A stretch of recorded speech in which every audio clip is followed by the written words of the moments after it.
안녕하세요. 이슈타파 최범기입니다.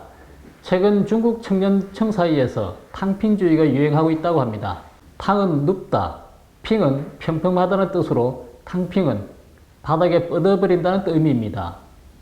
중국 바이두 백과에서는 탕핑주의는 상대가 어떻게 나오든 나는 평온함을 유지하며 반응하지도 저항하지도 않는 순종적 사고방식을 가리킨다고 해석하고 있습니다. 우리식으로 표현하면 나는 저항하지도 협조하지도 않겠다, 배 째려면 째라 정도로 이해하시면 될 것 같습니다. 하지만 탕핑주의의 진정한 의미는 조금 다르다고 합니다. 탕핑주의는 지난 4월 17일 한 네티즌이 한국의 포털 사이트 카페에 해당하는 바이두 티바에 올린 게시물을 계기로 유행하기 시작했습니다. 총 200자 분량의 짧은 글이지만 철학적 사고를 담은 메시지에 젊은 사람들이 공감하면서 빠르게 확산되고 있습니다. 높은 부동산 가격, 고물가, 구직난, 높은 결혼비용, 높은 생활비, 높은 부양료 등이 중국 청년들을 힘들게 하고 있습니다. 자신의 인격과 존엄을 희생하고 비굴하게 일하며 사는 사람도 있겠지만 많은 청년들은 이렇게 살고 싶지 않다는 것이죠. 돈벌이에 매달려 돈의 노예로 사는 삶을 거부하고 최소한의 생활 수준은 유지하되 내 집 마련, 연애, 결혼, 출산, 성진 등에 연연하지 않겠다는 일종의 독립선언인 셈입니다. 그래서 중국 청년들 사이에서 큰 반향을 일으키고 있는 탕핑주의가 중국 공산주의 정권에 상당한 위협이 될 수 있다는 분석도 내놓고 있습니다. 재미 중국 문제 전문가 알렉산더 랴오는 청년층은 경제적 궁핍에 빠뜨린 뒤 진학, 취업, 결혼, 내 집 마련에 허덕이게 하는 한편 대중매체를 통해 예능, 오락, 유흥에 몰두해 사회적 문제에 무관심하게 만들려는 중국 공산당에 저항하며 청년들이 내놓은 궁여지책이라고 평가하기도 했습니다. 지난 4월 한 네티즌이 온라인 카페인 바이두 티에바 게시판에 올린 탕핑은 곧 진리라는 글에서 비롯됐죠. 그는 지난 2년간 일하지 않고 놀았다면서 공산주의 사회에 완벽 적응한 기성세대가 젊은 층에게 강요하는 삶의 방식, 매일 쏟아지는 사소한 뉴스로 인해 주입되는 사상을 거부한다며 주체적인 사고로 세상을 대하겠다고 선언했습니다. 물론 그는 곧바로 삭제됐지만 이미지 파일로 저장돼 소셜미디어 등을 통해 이곳저곳 옮겨 다녔고 젊은이들의 열렬한 반응을 얻었습니다. 탕핑주의와 관련해 중국에서 떠돌고 있는 사진과 패러디물에는 이 몸이 일어나게 하려고 이번 생에는 안 될 것이라는 문구가 적혀 있습니다. 인터넷에서는 구체적인 탕핑 방법에 대해 하나둘씩 올라왔습니다. 일하지 않고 집을 사지 않고 쇼핑하지 않고 소비하지 않고 결혼하지 않고 아이를 낳지 않고 욕구를 낮추고 최소한의 소비를 하며 생존을 유지한다 등의 글들이 올라왔다고 합니다. 그러나 전혀 일을 하지 않는다는 의미는 아닙니다. 1년에 한두 달 정도 일하고 받은 월급으로 최소한의 생활만 유지하면서 1년을 생존하는 시기죠. 이보다 조금 더 욕구를 채우려 하다가는 현재 중국 사회에서는 돈의 노예가 된다는 것입니다.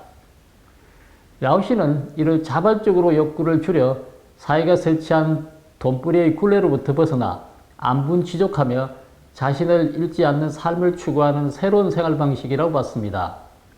그리고 또 중국인 14억 명 중 6억 명의 월 소득이 1000위안, 우리나라 돈으로 약 17만원 정도에 그치지만 방송과 인터넷에서는 상하이 등 발전된 도시의 상류층 젊은이들의 화려한 명품 소비와 향락적인 삶을 비추어 이게 성공이라고 부추긴다고 지적했습니다.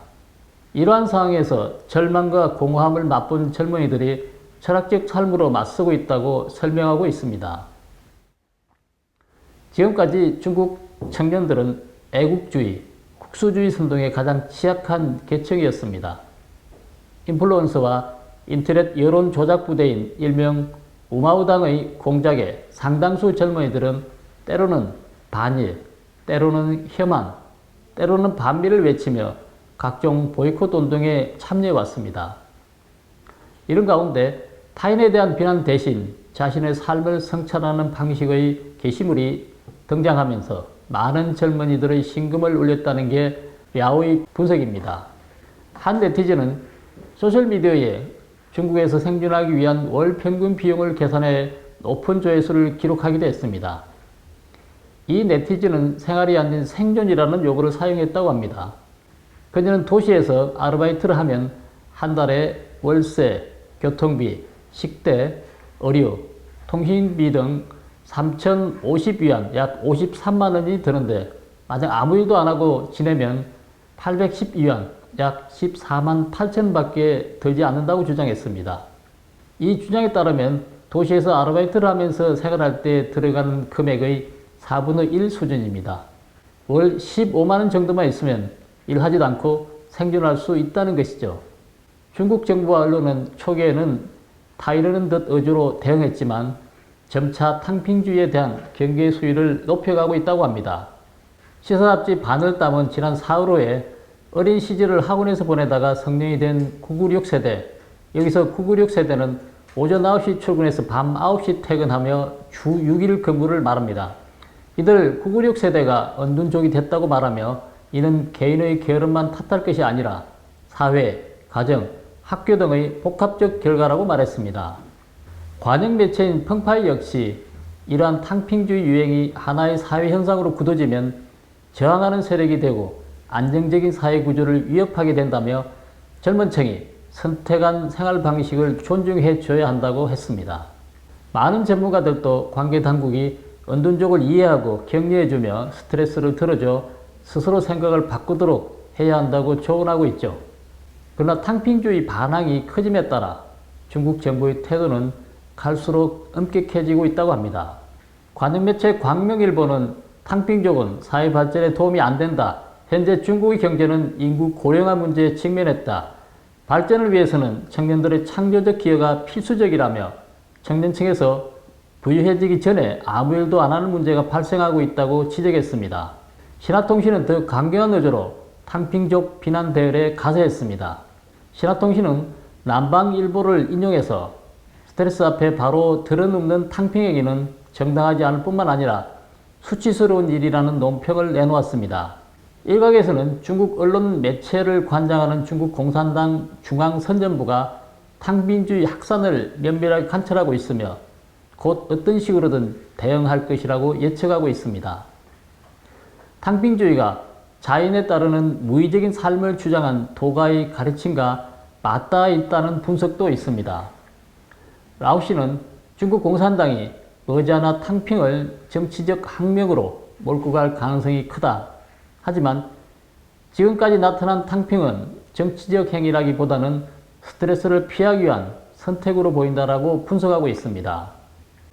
탕핑을 비폭력, 비협조 운동으로 보시는 시선도 있지만 엄밀하게 따지면 스트레스에 대응하기 위한 개인적 활동이며 이는 자연스러운 일로 보입니다. 하지만 중국 정부가 이를 비난하고 탄압한다면 이는 매우 정치적인 행위가 될 것입니다. 일본에서도 연애, 결혼에 관심을 끊는 초식남, 직장이나 사회적 성공보다 개인의 취미 추구를 우선시하는 오타쿠나 미국의 히피족, 펑크족도 이런 경향을 지니고 있죠. 야오는 최근 미 아카데미 영화제에서 감독상을 수상한 중국 출신 감독 클로이 자오의 영화 노매드랜드의 여주인공도 일종의 탕핑족이라고 주장했습니다. 랴오씨는 이런 탕핑은 인류 사회에는 늘 존재해 왔는데 아마 최초 탕핑족은 노자일 것이라고 했습니다. 노자는 그에 져서 도덕경에서 기준품을 사지 말고 치욕을 참으며 무의하라고 가르쳤습니다. 그는 이상적 사회로 소국 과민, 즉 작은 국가의 적은 백성과 서로 왕래하지 않는 사회를 제시했습니다.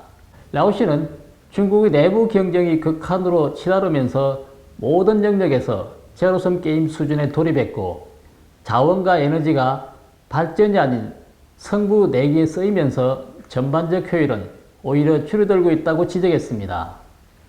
또한 공산주의 중국의 특기는 근본적 원인을 해결하는 것이 아니라 나타난 정세만 해소하는 대정요법이라고 주장했습니다. 그 대표적 사례가 코로나19에 대한 대응이었다는 겁니다. 중국은 바이러스를 해결하는 대신 병에 걸린 사람을 해결하고 내부 고발자를 처리했는데 이는 문제가 나타나면 문제를 해결하는 게 아니라 문제를 발견한 사람부터 처리하는 방식입니다. 모두가 들어눕는 탕핑주의를 해결하기 위해 중국 정부가 하고 있는 방법은 언론을 통해 비판하고 수치스럽다고 몰아세우는 것입니다. 그렇지만 이 방법은 탕핑족에게는 별 효과가 없을 것으로 보입니다. 그들은 이미 길을 막고 사회적 체면에 얽매이지 않기로 한 사람들이기 때문이죠. 랴오씨는 탕핑은 정치운동이 아니지만 오히려 대만 독립이나 홍콩 독립 같은 정치적 운동보다 독재 체제에서는 더욱 치명적인 효과를 발휘할 수 있을 것이라고 전망했습니다. 중국 내 경제활동이 원활하고 소비순환이 되어야 발전이 있을 것인데 탕핑주의에 의해 그 순환이 매우 더뎌지고 경제활동이 되지 않는다면 독재 체제 정부는 큰 타격을 입게 될 것이기 때문입니다. 이런 가운데 최근 타오바오, 징둥 등 대형 쇼핑 플랫폼에서는 탕핑이라는 글자가 새겨진 티셔츠나 스티커, 휴대폰 케이스, 컵 등의 상품과 심지어 탕핑을 연상시키는 상품까지도 하루아침에 모두 사라졌다고 합니다. 공산당 창당 100주년을 앞두고 축하 분위기를 흐리는 행위를 차단하기 위한 당국의 검열 조치로 풀이됩니다. 재미 중국 정부가 스사는 역사적 관점에서 봤을 때 통치자에게 일을 하지 않는 방식으로 반항을 표현하는 것이 유행하는 것은 노예사회뿐이었다고 논평을 내기도 했습니다. 오늘 방송은 여기까지 하겠습니다. 구독, 댓글, 좋아요를 눌러주시고 지인들과 공유해 주시기 바랍니다. 감사합니다.